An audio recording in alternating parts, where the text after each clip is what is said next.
Hi everybody and big welcome to a cEDH top 4 breakdown of the final pods of Mox Masters. In this video we're gonna take a look at these 4 decks: the Freedomwaffles Dargo and Thrasius, Ian, Comedians, Kinan deck, Jivas or J1 VAs, Tymna Kram Blue Farm, and Ginger Brutes Tymna Kram Blue Farm.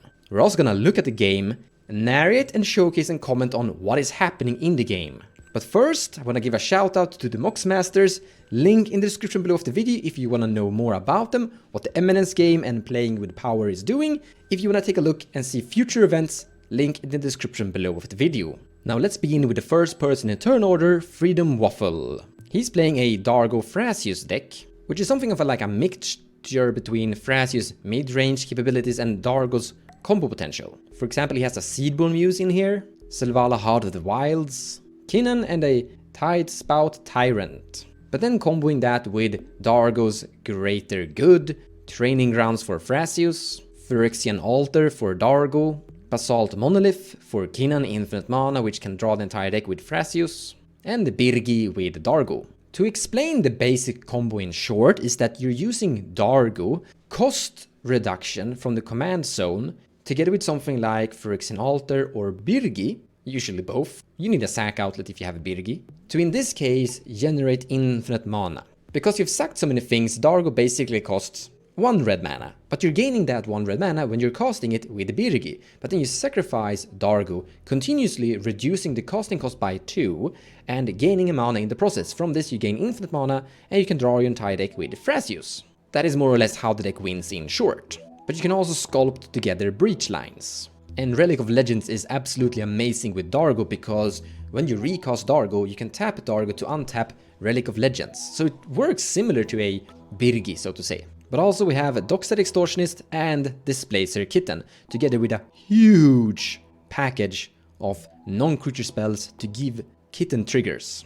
So in the end, this deck is something like of a mixture. It's a little bit of all kinds of stuff. And if someone for some reason would try to stack you out, you actually have some solutions in the command zone with Dargo basically punching damage. The next deck is Ian's Kinan. This is actually a really stompy version of Kinan. Like, you can play Kinan in a lot of different ways. You can be very more towards the turbo combo where you're going for a faster Basalt Monolith. Kian's version is closer to Hire's style, more of the mid-range variation. I shouldn't say only Hire, like there's a lot of people actually playing this version. You have Yingitaxis, Koma, Nessa Hall, Void Venora, I really like that. Nyx Bloom Ancient, and then you have Tidespout Tyrant and Hullbreaker Horror, so you can activate Kinan to a victory here. In short, you want to have Hullbreaker Horror in play, cast Mox Amber, bounce your Sol Ring back to your hand, cast Sol Ring with the mana you generate from Mox Amber, then basically create a loop where you're sitting in casting, bouncing these 2 artifacts, generating infinite mana, and with the infinite mana you have infinite Kinan activations. But you can also do the very classic 1-card combo infinite mana with Basalt Monolith and Kinan. You do actually have to somehow generate colored mana from that point, but infinite mana is still quite good. Land count 25. But we do have this card that is basically a land, pay 3 mana for it. Sometimes you actually cast it for the mana if you're flooding with mana, but yeah, this is the 26th land. And Seagate Restoration as well, so we are on actually 27 lands. Kinan feels like a very good deck in all aspects. It has a really good combo potential, it has a really good grind potential, like having Kinan in the command zone, you can just sit and activate and randomly flip into these big creatures, these really big and stompy creatures. Like Void Venora is actually really powerful. There are a lot of combo decks out there that just can't win with this in play. Like you can't cast a Fastest Oracle, you can't cast Lionside Diamond, you can't cast Underworld Breach, so that's a problem for a lot of decks. You can Chain of Vapor it, but that just makes it a little bit more annoying for you. But you can also play the slower without the commander with Mystic Remora, Rhystic and Sylvan Library, as well as a decent control game in general. So you have some turbo speed, you have some interaction capabilities, and you have some mid-range grind capacity from the commander's activation. And just like the Dargo Thrasius, this deck is also sitting on a Seedborn Muse. I actually like Colossal Sky Turtle. The normal use with this is that you either use it to return a card from your graveyard with the channel green, 3 mana, or the 2 mana to bounce something. So it can both be used like recovery and a bounce interactive spell, but also you could bounce a Gilded Drake, for example, and just continue with the thieving strategy. But if you activate Kinan, you could get a random 6/5 flyer. That's actually kind of big. Like, there aren't that many decks that could deal with a 6/5 flyer coming at you quite early in the game. So I actually really like this inclusion of this specific card. And Consecrated Sphinx, really big. Huge card draw potential on that thing. Jin-Gitaxias also works like a value engine, but also a form of stacks piece. In my personal experience, this is usually getting killed the moment people actually have a chance to getting rid of it instantly, because people really need their hand to be able to win, or do anything. So if you actually activate Kinan and flip into Jin-Gitaxias, and it actually stays around, like no one actually has spot removal, and it's gonna survive more or less the turn cycle, then Jin-Gitaxias could be a form of win con. Should be pointed out though, that sometimes that's a bad thing, because you're removing someone's hand, which means that that person can't really interact anymore, and then the next person in turn order could try to go for it once people's hand have started to disappear a tiny bit. However, you're still going to draw a whole bunch of cards, so the chance of you drawing into some of your Force of Will packs and etc. is pretty good. Third person in turn order. Blue Farm by G1VA. This is more or less a very standard Grixis shell with Tymna and Crom at the helm. We've seen most of these cards before. We have Thassa's Oracle, Ranger Captain, Dockside. Grim Hireling might actually stand out a tiny bit, and Opposition Agent isn't always included either. Toxic Deluge is also not the most common thing you always see, but I could actually understand it. It's good to have some control versus very heavy creature decks. Like, this is a good card to just solve most of the stacks cards in the game. Meme Betrayal is really good in longer games. I have seen so many wins coming from just this card. Sevin's Reclamation, together with obviously the Underworld Breach, Dress Down, very common. This one is that new. Touch the Spirit Realm. When Touch the Spirit Realm enters the battlefield, exile up to one target artifact, creature, until this leaves the battlefield. So it's basically an Oblivion Ring that you can channel to exile target artifact or creature, and then they come back later. So it's a form of flat bounce effect kind of. Not bounce, more flicker, but yeah. The typical really big artifact package, Witchclaw Talisman, and a lot of other mana producing talismans. Audonasium, Brain Freeze, Intuition, Final Fortune, Cyclonic Rift, all the important staples. No Peer into the Abyss. I've heard a lot of people actually started to cut that, because Peer into the Abyss being at 7 mana actually really hurts when you're Audonasing through your deck. But the deck you're currently looking at is more or less the boogeyman of the format, or one of the boogeymans of the format. This is a really strong deck in general, very popular. You're gonna see a lot of tournaments, including a lot of different variations of this deck. I mean, here's the second one by Ginger Brute. Also, Tymna Dargo. A little bit different though. We still have the Dockside, obviously, Ragavan, still have the Oppo Agent, no Grim Hireling this time, but a Ledger Shredder instead. And this thing, I think this is the first time I'm actually seeing this card. Can't be blocked, that's good with Tymna, for only 2 mana. Whenever you cast a non-creature spell, put an oil counter on the Merciless Spelldancer. Whenever this deals combat damage to a player, you may remove 2 oil counters from it. If you do, and when you cast your next instant or sorcerer spell this turn, copy that spell. It's a little bit slow, but I see the dream of it. You could, for example, copy a Peer into the Abyss. This time we are actually including Peer into the Abyss in this deck. Still on Meme Betrayal, still on Toxic, Sevin's is also here, Adnos is always here, Final Fortune is here. Take an extra turn, you lose the game afterwards. Still worth it though. Same artifact package, same enchantment package, same amount of lands, 28 lands. But yes, this deck is in general really strong, really popular. You're gonna run into it a lot of times on tournaments. Among the lands, we have Otawara Soaring City, and then the general package. We don't play City of Traitors here. City of Traitors is actually a really good land for turbo value. It comes into play and it taps for 2 colorless mana. Now, when a new land comes into play, you have to sacrifice this, but if your opener contains something like an City of Traitors, Arcane Signet, and an Esper Sentinel, you can put all 3 into play at turn 1. That's actually pretty good. It offers you these really fast mana accelerations. You're hitting that cEDH colorless artifact early in the game.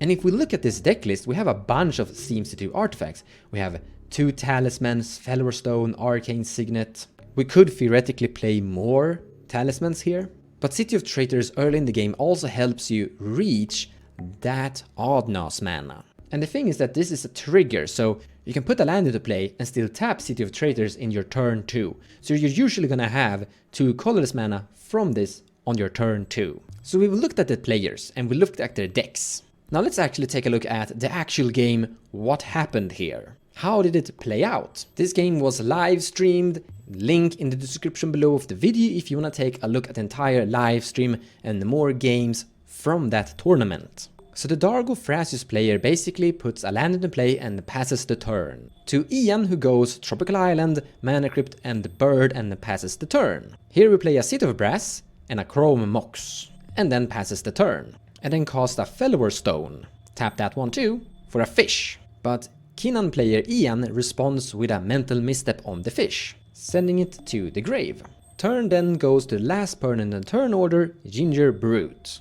Begins with a Mana Crypt, a fetch land, finding an Underground Sea, which gives him the magical number 3 mana here for a Rhystic Study. But the other blue farm player is responding with a Force of Negation, pitching Cyclonic Rift to it. Rhystic Study goes to the grave, and Ginger Brute follows up with a Chromox, imprinting a blue card. And then he passes the turn to the starting player's turn to the Dargo and Thrasius player. Begins by playing a Dockside Extortionist. Looking around the table, we have a total count of 5. 1 from Ian and 2 from the 2 blue farm Tymna Kram players. Sacrifice 2 of them, making another Dockside Extortionist trigger, taking him up to 8 treasures total. He cracks 4 of them and casts a Displacer Kitten. Now, whenever he casts one of his non-creature spells, like we've talked about before, he's gonna generate 5 treasures. So he casts a Training Grounds for 1 treasure to flicker Dockside Extortionist, taking him up to 8 treasures again. And you can clearly see where this is going. Casting Eldritch Evolution, generating more treasures, sacrificing Phantasmal Image. In response to the Eldritch Evolution, we have a Flusterstorm from Ginger Brute. And the Eldritch Evolution is counterspelled. However, he still generates the treasures from this. So he's actually gaining 2 treasures. In this situation, the Eldritch Evolution became a ritual. And now he casts Thrasius and activates Thrasius. It reveals an Underworld Breach. And by the way, Thrasius activations only cost 2 because of the Training Grounds here. He casts the Breach, activates Thrasius again, and finds a Cyclonic Rift. So with this setup, he doesn't really care what the Cyclonic Rift is going to do. He just wants to cast random non-creature spells to generate Displacer Kittens, to generate treasures, so he can activate Thrasius more to just sit and dig through your deck. This is very similar to the Paradox Engine playstyle, back in the days when that card was legal. So he activates Thrasius again, and putting it on the bottom, revealing a Lotus Petal, cost that for free to generate more treasures. This is like a perfect hit. He's currently at 13 treasures and a Lotus Petal. Activate Thrasius again, revealing a land. That's a whiff. He needs to hit non-creature spells, not lands. However, he still has 9 treasures to go, activating again. Sending it to the bottom, Tinder Wall. Activating again, sending it to the bottom. It's a March of Swirling Mist. Taking up to 11 treasures. As you can see, the treasure count is going up and down here. He's able to keep on steadily going forward. Mox Opal, perfect hit, generating another batch of 5 treasures and a Mox Opal. Snap, which is also great. He can now bounce Dockside for more treasures. Bounce Dockside, untap lands, recast Dockside, etc. He finds a Kinan, which is making more treasures value here. So basically every treasure is a Thrasius activation currently, because of that Kinan together with that Training Grounds. He finds a Yuled Lotus, which generates more treasures, basically generates 10 Thrasius activations currently. Here he finds Brain Freeze, and now he has a combo assembled with the Brain Freeze and Lotus Petal and Underworld Breach. And people seem happy with dying, giving thumbs up. Now in this specific situation, he just doesn't actually need Lotus Petal or Lionside Diamond here. With Brain Freeze and Dockside and Kitten, you can cast Brain Freeze, make a Kitten trigger to bounce Dockside, generating mana, which means that you can cast Brain Freeze again. The final win con is that you mill yourself down to something like 10 cards remaining, and then you mill out your opponents with the Brain Freeze, and then you wheel your opponents to death. Quite simple. So there are a few things to actually unpack here. We had in the game a Rhystic Study from Ginger Brute countered by the other Tymna Crom player by a Force of Negation. Now it's really hard to actually know what Dargo Thrasis is going to do. However, if there is a Rhystic Study in play, now actually in this specific situation, I don't think it would have done much because Freedomwaffle could probably pay for every Rhystic Study trigger, but it's actually worth talking about it anyways, because should you counter the Rhystic Study here? The answer is very hard to say. That early in the game, a turn 1 Rhystic Study, probably yes. In most normal situations, if someone is storming off and trying to win, a Rhystic Study will draw into interaction and be able to interact and stop that. However, in everyone else's opposition, like the other Tymna Crom player, they are still kind of losing the game because that Rhystic Study is going to draw interaction as well as their own combo as well. So it's still terribly bad for you, even if you don't counter it. But also you don't actually know what Freedomwaffle is going to do, like it's a gamble. The Rhystic Study isn't presenting a win, but eventually that Rhystic Study will win the game. Another takeaway is look at those players' opening hands. This is the end of turn 1 in the cycle. Freedomwaffle is the one that is kinda behind with just one land in play. Everyone else have a basically Crypt and more in play. And then Freedomwaffle just unloads Dockside Extortionist together with Kitten on turn 2. But yeah, you have to mulligan quite aggressively to get to these very explosive starts. Like the opener hand for everyone here is quite good. We have a fish and we have a mental misstep for the fish as well. Another takeaway here is the speed of this format. This game match actually showcase how threatening this format actually is. Ian and the two blue farm decks didn't even get a turn 2 here. They lost in the beginning of turn 2. And in Ginger Brute's situation, it was really sad that he lost his Rhystic Study there. Could have really helped out for him. I hope you liked this video. This is a little breakdown of the top 4 commanders that fought their way through to the finals, and a showcase of the finals pods game is to see an example of how a cEDH tournament match at the final top 4 level more or less looks like. What to expect if you're entering into a tournament of sorts, and what to plan for. We have 2 blue farm decks in the top 4, and I really think there were a lot of other blue farm decks running around in that tournament. Really popular deck, and you're gonna run into it quite frequently. Thank you so much for watching, and have a great day. See you next time, guys. Take care.